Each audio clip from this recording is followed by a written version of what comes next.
RS power మీడియాకు స్వాగతం. సలామిని తెలియజేస్తూ ఉన్నారు పోలీస్ మిత్రులు.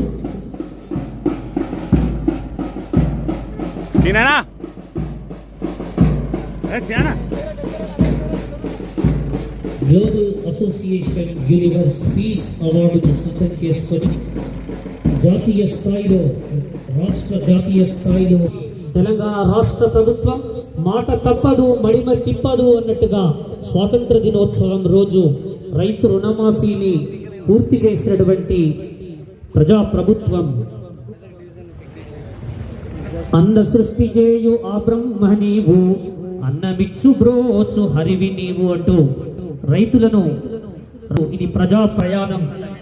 మరి తల్లిగారింటికి అత్తగారింటికి ఉచితంగా ప్రయాణం చేస్తూ ఆడపడుచుల మోగులో ఆనందాన్ని నింపినటువంటి తెలంగాణ రాష్ట్ర ప్రభుత్వం హ్యాపీ ఇండిపెండెన్స్ డే అంటూ అందరికీ కూడా ఒక శుభ సంకేతాన్ని ఇస్తూ మరి సభా వేదిక ముందుకు రాబోతూ ఉంది. మహాలక్ష్మి పథకం ద్వారా ఉచిత బస్సు ప్రయాణం 1.6 కోట్లకు పైగా మెదక్ జిల్లాలో మహిళల ఉచిత ప్రయాణానికి శ్రీకారం ఇప్పటి వరకు చుట్టినటువంటి సందర్భాన్ని చూసాం. మెదక్ జిల్లా పరిధిలో 36 కోట్ల రూపాయలు మహిళలకు ఉచిత ఆదాయ వారి సిబ్బంది సభా వేదిక ముందుకు విచ్చేస్తూ ఉన్నారు. వారికి స్వాగత సుమాంజలు తెలియజేస్తూ ఉన్నాం. విద్యుత్ శాఖ వారికి స్వాగతం. 200 యూనిట్ల కంటే తక్కువ యూనిట్లు కాల్చినటువంటి వారికి 200 మరి జీరో బిల్ రావడం జరుగుతుంది.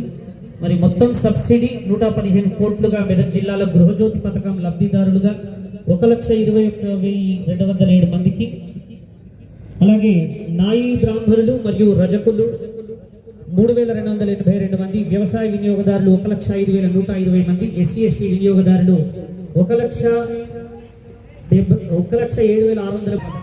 మహాలక్ష్మి పథకం 2,500 నగదు సహాయం, అలాగే 500 రూపాయల సబ్సిడీ ధరతో మహాలక్ష్మి పథకంతో సిలిండర్ ఇవ్వడం జరుగుతుంది.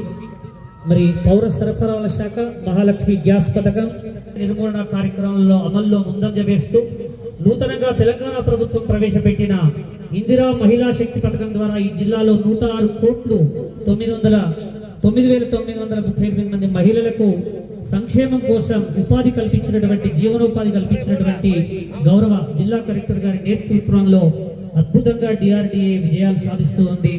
ఉపాధి హామీ పథకం ద్వారా వివిధ స్థిరాస్తులను క్రియేట్ చేసుకుంటూ ఉన్నారు. సుమారు 60,000 మంది తీర్చిదిద్దినటువంటి మెదక్ శాసనసభ్యులు శ్రీ రోహిత్ గారికి స్వాగత సమాన్యులు తెలియజేస్తూ ఉన్నారు. మాన్యులు కార్యక్రమం ముఖ్య అతిథులు డాక్టర్ కె కేశవరావు గారు కరెంటు తొలగించడానికి రంగుల పూల రథం మీద వెళ్తూ ఉన్నారు. New Deal in Education, Social Philosophy, Recent Indian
అది చాలా ముఖ్యం. మీరంతా ఈ వయసులో ఉన్నవాళ్ళు అసలు మా స్వాతంత్ర పోరాటం ఏమిటో, స్వాతంత్ర ఉద్యమం ఏమిటో చదివే తెలుసుకున్నారు, కానీ చూసిన వారు కాదు, దగ్గర నుంచి తిలకించిన వారు కాదు. ఆ తరానికి చెందినవాడిని కాబట్టి ఆ ఉద్యమంలో నేను లేకపోయినప్పటికీ ఆ ఉద్యమంకి కొంచెం దగ్గరలో ఉండి ఓ 8 ఏళ్ళు 7 ఏళ్ళ పిల్లడి